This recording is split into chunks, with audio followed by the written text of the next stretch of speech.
many of you have filed DataQs? Those who did not raise your hand, you're playing badminton in the dark. Because these big carriers are filing them. These carriers who are knowledgeable of the regulations are filing them. The people are knowledge of CSA SMS. If you're not filing them, what does that mean? That means that every crash that they have on you is considered a preventable crash.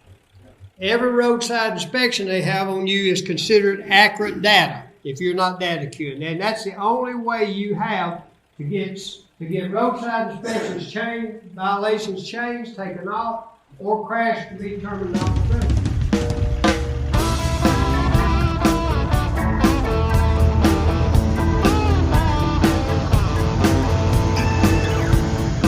That was the voice of Rick Gobbell, proprietor today of his Gobbell Transportation Safety Compliance Consulting business after a long career around trucks and trucking. First on the road as an enforcement officer, then in government directly. State guys always call me the head face. I was the safety register administrator in Tennessee, FMCSA there for about 15 years. I retired some time ago. This makes 51 years of me being involved with commercial highway safety and FMCSA rules and regulations. 51 years. I started when I was 5 years old. I'm Todd Dills, and in this edition of Overdrive Radio, we'll hear more from Gobbell, speaking from the conference of the National Association of Small Trucking Companies this past November, in an effort to emphasize the importance of the Federal Motor Carrier Safety Administration's DataQs system for the smallest fleets, particularly when it comes to the agency's several years old now Crash Preventability Determination Program. Regular readers will know Overdrive's and our sister publication CCJ's Preventable or Not series of videos illustrating crash scenarios that in past have been judged either preventable or non-preventable for the truck's driver by the National Safety Council. That preventability standard underpins FMCSA's crash review program. For any carrier who submits a crash in the DataQs system and has it judged non-preventable, the crash is then excluded from calculations of the carrier's scores in the CSA Safety Measurement System. If you never request a crash review in cases that might be non-preventable, as Rick Gobbell sees it, that means that every crash that they have on you is considered a preventable crash. That is, though the system is not set up to designate every crash that happens as preventable per se, Gobbell believes reality is that the crash will be de facto assumed to have been preventable by anyone using the SMS there. Federal and state safety auditors, insurers, brokers, and shippers. His session at the NASTC conference aimed to emphasize the importance of the crash review system for the small fleets in attendance, lending the benefit of his own experience assisting others in crash review DataQs filings. Also, we wanted to emphasize improvements to the Crash Preventability Review Program to potentially include many more crash types, including any crash with solid video evidence. FMCSA is in the process of making those improvements in part to address core complaints about the review system. I found many DataQs under the previous guidance. There is no harder pill for either myself or motor carriers to swallow than a denial when the only way the driver could avoid a crash was to have not been there at that time. After the break, we'll get into some of those changes that should improve the system if adopted. But first, not only to talk about where we're going with DataQs, but where we are right now. Where we are now, and a little bit about how we got there after the break. Winter weather predictions can be unreliable. Be prepared for whatever's in store this year with Howe's Diesel Treat and Howe's Diesel Lifeline. The nation's #1 anti-gel, Diesel Treat is the only guaranteed anti-gel on the market. And Diesel Lifeline has absolutely no harmful alcohol and requires no mixing or fuel filter replacements. Available nationwide, Howe's products are designed to keep you rolling through the toughest conditions. Howe's, tested, trusted, guaranteed. Visit Howe'sProducts.com. That's HOWES, Howe'sProducts.com. Here's Rick Gobbell, telling how we got to a place where the Crash Preventability Determination Program assumed the importance it has today, with the ever greater focus, enforcement-wise, on, you got it, data. The way we got to where we are is CSA SMS, formerly Safe Staff.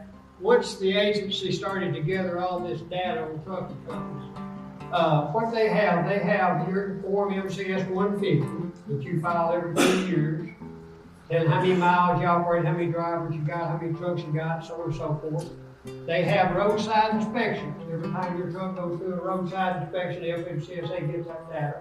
And they have crash data. Every time that your vehicle is involved in a recordable crash, nurse, hearse, or tow, nurse, injury, hearse, fatality, tow, the FMCSA gets some data on that crash report. They do not get the crash report.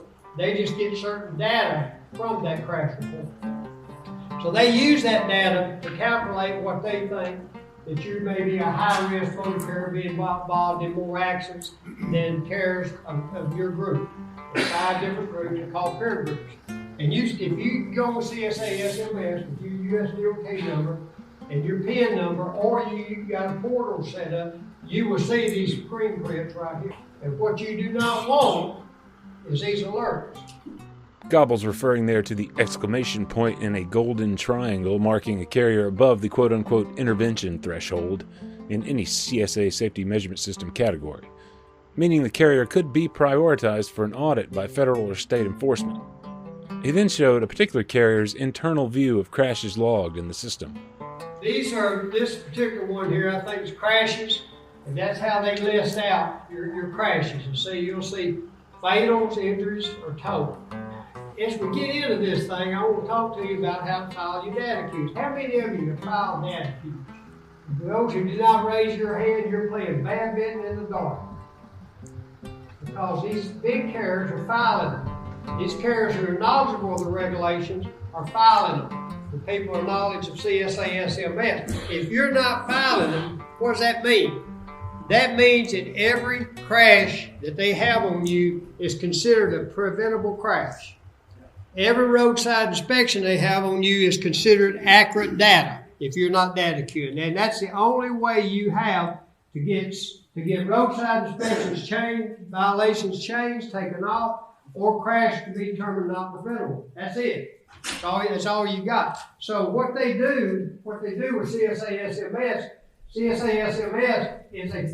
a ranking system of your group. Carriers is supposed to be like you. Number of drivers, number of miles, number of inspections. That's supposed to be, they put these in these groups.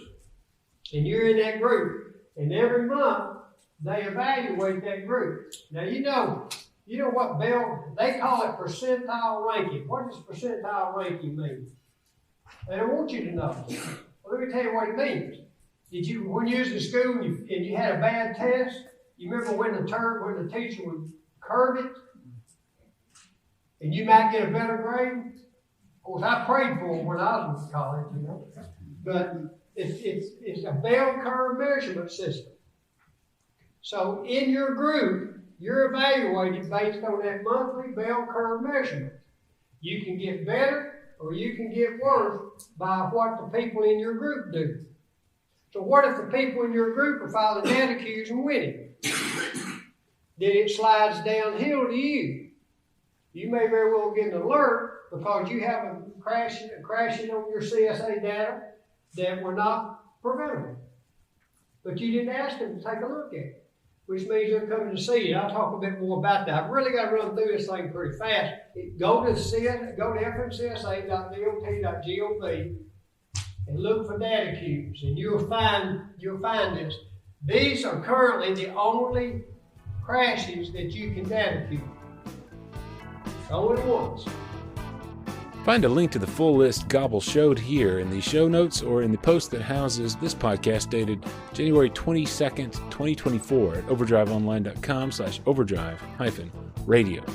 Gobbell went on to enumerate a few examples of crashes eligible for preventability reviews. Struck in the rear. This one is not eligible. The vehicle that struck the CMV was traveling next to the CMV part of the crash and struck the CMV on the side. How could your driver avoid this crash?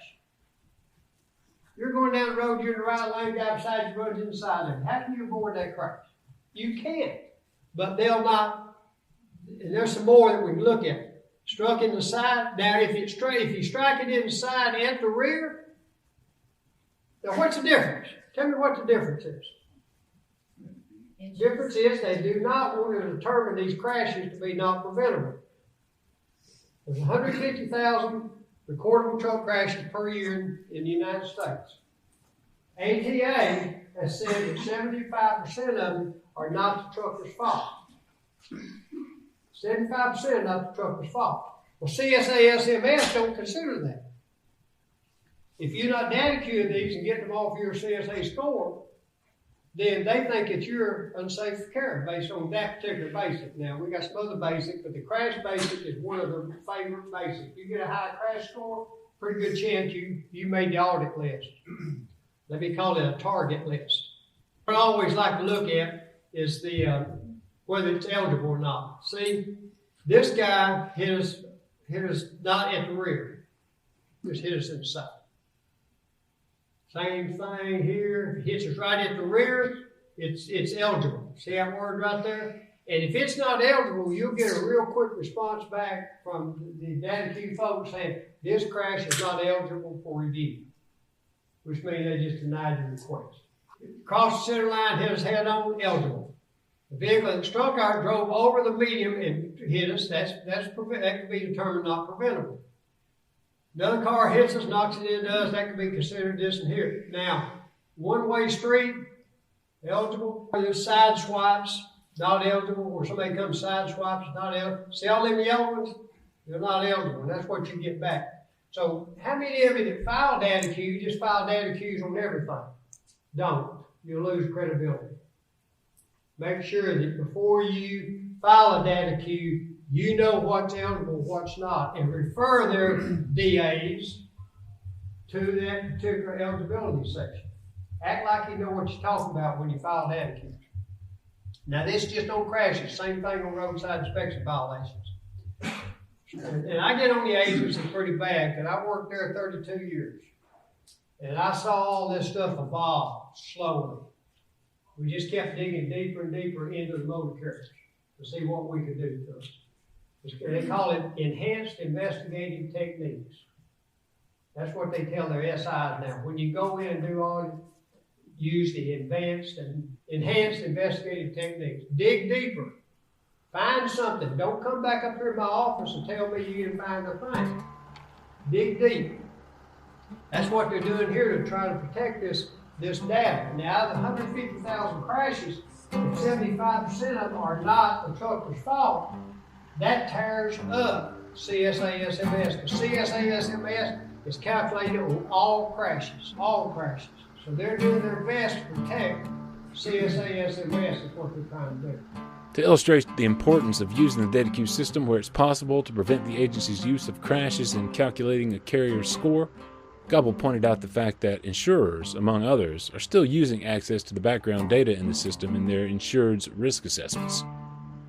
How many times has your insurance called you up and say, I see that your score is high, we're going to raise your premium. Or you go and try to get a new insurance agent, a new insurance policy, they said you have high CSA SMS score. How do you know it's not public information? That's because the agency sends it out every night to these insurance companies. So why it's not public, it's available on the FOI, Freedom of Information Act, and these insurance companies and everybody is using this data. These plaintiff bar attorneys, I do a lot of expert witness work. I do not work, nor do I want to work on the plaintiff side, where somebody says I was hurt, took over me $40 million. I don't work on that side. I work on the defense side of the carrier. And I have to defend what these plaintiff bar attorneys and their experts say. Rick Gobbell offered several examples then, via video, of crashes that get harder to defend when FMCSA's CSA system counts them in its CSA carrier scoring methodology, in spite of the fact that the carrier had no way of avoiding the incident, and in at least one case, no real primary involvement in the accident at all. The first example he cited as one that brought on the need for crash DataQs. The video showed an accident happening way out in front of a motor coach between passenger vehicles that killed an individual in the street. During the crash, a wheel left one of the cars, and the nearby coach then simply ran over that wheel as it shot toward it. By us running over that tire, FMCSA posted that as us being involved in a fatal crash. And all we did was run over that tire. We didn't hit nobody, we didn't cause no crash, and they would not take it off. I took this video to Washington. At that time, we were very fortunate to have Congressman John Duncan, who sat on the Transportation Infrastructure Committee in D.C., and I showed him as a class that video, and I said FMCSA has, this particular is actually a motor coach guy, is shown having 2 fatal crashes. This one and another where a car come across the road, hit him head on. And John said, but why do they put that out there? I said, because they want to. Because they want to make our trucking and bus industry look dangerous and scary so that they can pass legislation against us. He said, I'll see what I can do. Next thing I knew, they put the DataQs program out. They don't tell you how this stuff works. You just know that I did this, they did that. There got to be some coalition. Now watch, this is pretty good. Now I'm not advocating dash cams. They're good and they're bad. Nothing's worse. This is not a good one. Let's see what I can do here. This guy, if you watch real close, watch that red light right there. It's as red as it can be. Car come in, lady sitting in a car, fixing to go out on that street. We're sitting there at the stop sign, and right as he went by, and the light turned green, what she did, she never looked in both directions, she just took off running inside her truck. Now she's claimed she's hurt, she'll never be able to work again, but that's what it was, and that would have been a preventable crash. That's why I'm saying these dash cams are good and they're bad. Now, what the plaintiff bar said was, we didn't control this driver. You can't ride with every driver every day. How many have been truck drivers? Most of them? Yeah. And what could you done other than not run that red light, you know? So they said, should have been doing training, should have had these policies in place. And they did. That is a gasoline hauler out in Texas. They had every kind of program you've ever had. This driver completed like 30 different safety programs. And it was documented. So we're good with that. Crashes that you DataQ and you win do not go into your crash basic score. That's big. Because when you're talking about small trucking companies, just like you guys, 95% of the trucking companies in this country, we've got somewhere around 1.5 million trucking companies. 95% of them have less than 10 trucks. So if you have 10 trucks and you have 2 crashes a year, you're going to be alerted in CSA SMS whether you're fault or not. 2 recordable crashes. But like I say, I don't file them unless I think I can win them. It's just not fair to carry to get their hopes up. I did file one other day. A lady just insisted. I said, man, we're not going to win this one. She said, I'm going to pay you whether we win or not. I said, when you win it. So the question is, are you monitoring through your company's FMCSA system website? If you're not, you're playing badminton in the dark. Have you set up an FMCSA data system username and password? It's real easy to do. If you're not doing it, you need to do it so you get back. Or this afternoon when you take a break. Are you filing DataQs? Are you DataQing nonpreventable crashes? Are you being successful? Now, talk a bit about that, a little bit more of that in a minute. Go to regulations.gov, www.regulations.gov, and plug in docket number FMCSA-2022-0233. That's the changes that they're proposing to change the DataQ program. Now, why would they change it? They like it like it is. Why are they changing it? I'm going to tell you why they're changing it, because they're working right now, as you and I are sitting here today. The agency is sitting up there working, trying to figure out how to issue you a safety rating and never come see you. To issue a safety rating based on nothing more than CSA SMS data. You can get a conditional unsatisfactory safety rating, and nobody will ever come see you. You'll never see anybody. You just get a letter in the mail one day that says your CSA scores and your safety rating. So what they're having to do, knowing that they want to do this, they've been trying to do this 2 or 3 years. We got to cut off one time from doing it. I don't think we can cut them off under this administration. Gobbell's referring there to a narrative that attorney Hank Seaton spun for listeners here last summer, connecting the dots between the expansion of eligible crash types in the Crash Preventability Determination Program and hopes to revamp the safety rating system. As FMCSA has pursued in the past, Gobbell noted that revamp could be described based on data collected without even an in-person audit. Data queuing non-preventable crashes could thus assume far greater importance for carriers, large and small, in the future, as he suggests. It's shifting the burden to you to prove that you were not at fault, whether you were or not. If you don't try to prove to them that you were not at fault, these CSA scores are going in as an at-fault crash.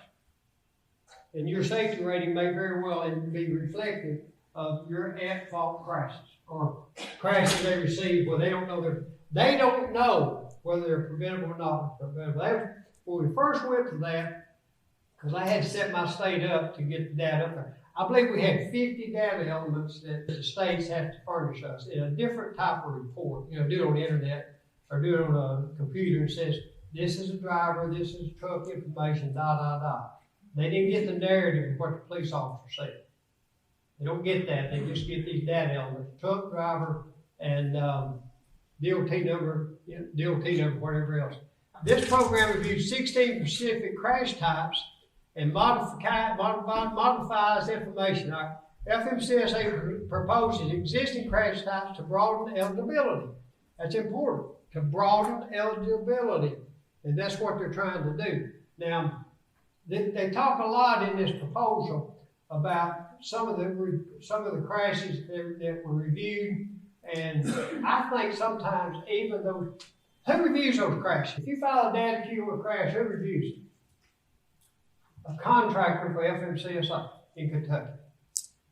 They're up there at the University of Kentucky, somewhere around up there, and these contractors review your DataQ. What does your reviewer do? He looks first at what you say, and then he goes and looks at what's eligible and what's not. And his job is to keep you from winning. Only eligibility. No subjectivity, all objective.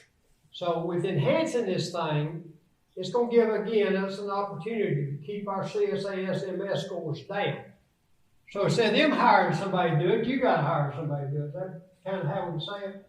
Or add it on to the last straw that broke the camel's back, one of the two. And you had an opportunity to file comments on this. How many of them filed comments on this? Anybody else? Anybody else here file comments on it? No. They've got 62 comments is all they got. 62. Out of 1.5 million trucking companies, they got 62 comments. I'll show you some of them. FMCSA seeks comments. FMCSA will respond to comments. Now, when they say respond, they're going to write you a nice little letter and say, hey, Rick, thanks a lot for filing those comments. We appreciate you working with us on this thing. I'm not going to get a letter like that. What they mean is, in the docket, they'll eventually say, well, we received this comment from this person, maybe. We did it, and then 20 of them said this, and that's what it says. So that's what they mean. They'll respond in the federal record.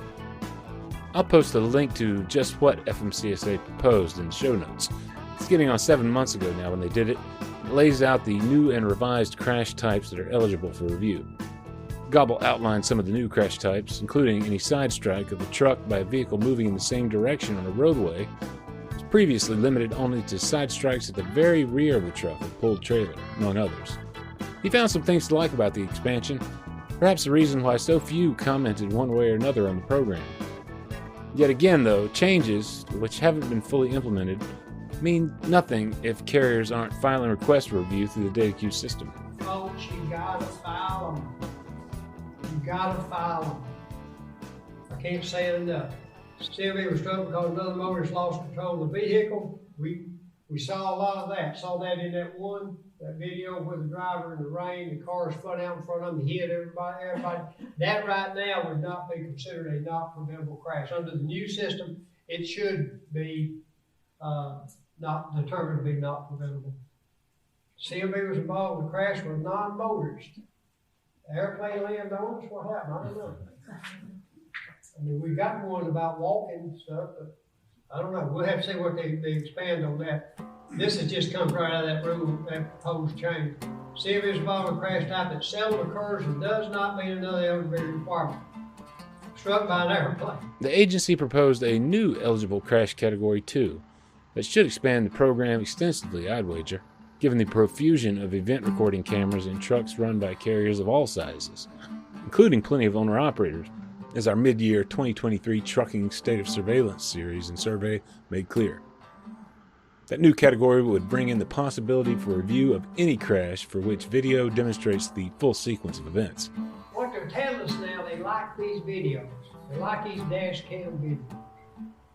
That's what they're telling us. They really hadn't liked them up to now, but they're now really liking these dash cam videos. I don't know if there's anything else. All right. So what I do, there's your 62 comments. That's all. There ought to be 1,000. There ought to be 10,000 comments saying this is a good idea, let's do this. Because most people, like most people sitting in here today, do not understand CSA SMS or how it works. And we don't really expect you to, and the government don't want you to know it. Some of the algorithms to determine CSA SMS scores, I'm a college graduate. I don't claim I did good at it. I mean, I barely got by. I had a big time. Had a great big time in 5. I got a 4-year degree in just 5 short years. But I was persistent. And I had 2 choices. I could go to school or Vietnam. That was my 2 choices.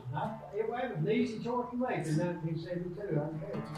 So anyway, we got to hold the accountable and exonerate the dedicated driver and carriers who are doing the right thing.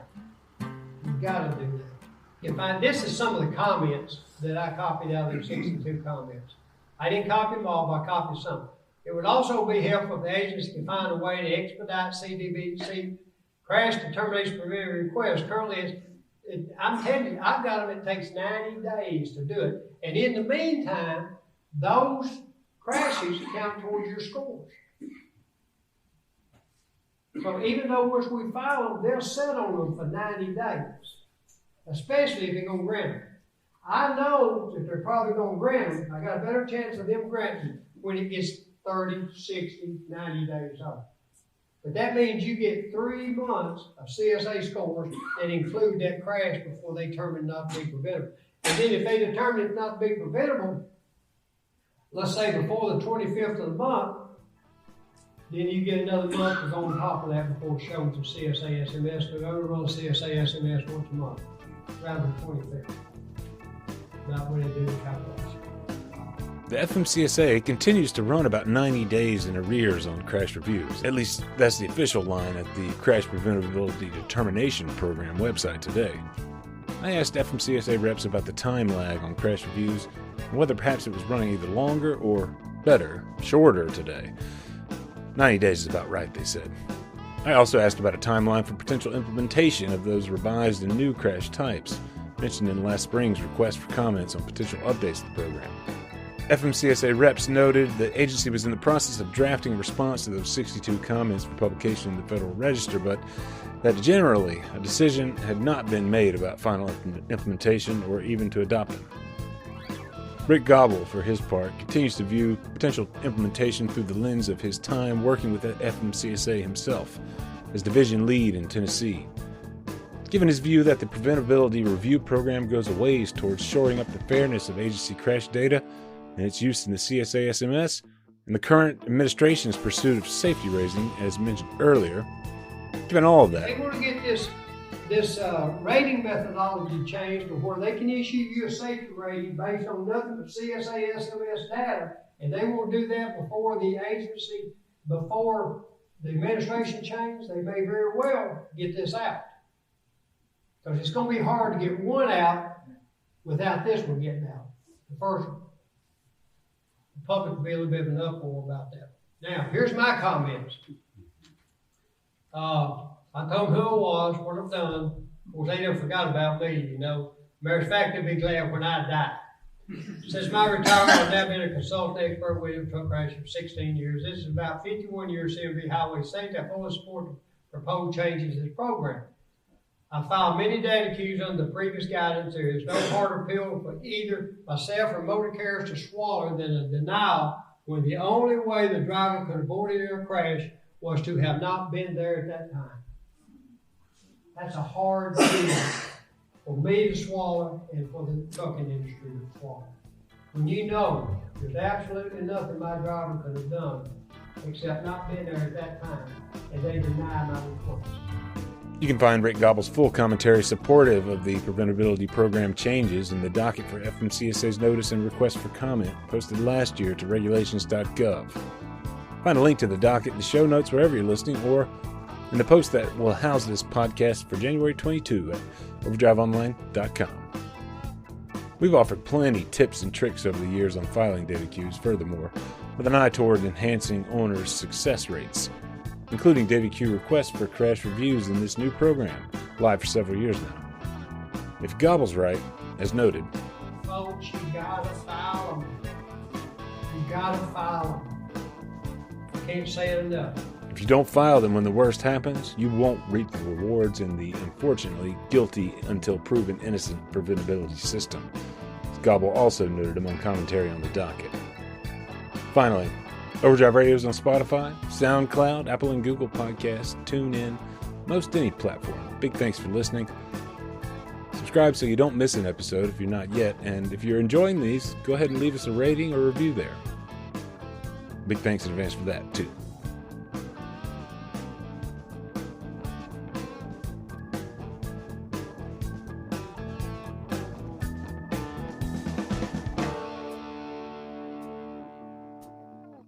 Overdrive Radio is a production of Overdrive, the voice of the American trucker. It's edited and produced by me, Todd Dills, with the acoustic guitar and other support of trucker-songwriter Long Haul Paul Marhofer. The theme is Legend of the Snake Man by Marhofer, featuring the guitar work of Travis, the Snake Man himself, Lamech. Terry Two Socks Richardson on bass, keys by Tishomingo Jim Whitehead, and on drums, Mr. Andrew Marshall. The podcast is backed up further by Overdrive's own news editor Matt Cole, executive editor Alex Lockey, and video editors Lawson Rudisell and Andrew Glenn. Until next time, keep it proud.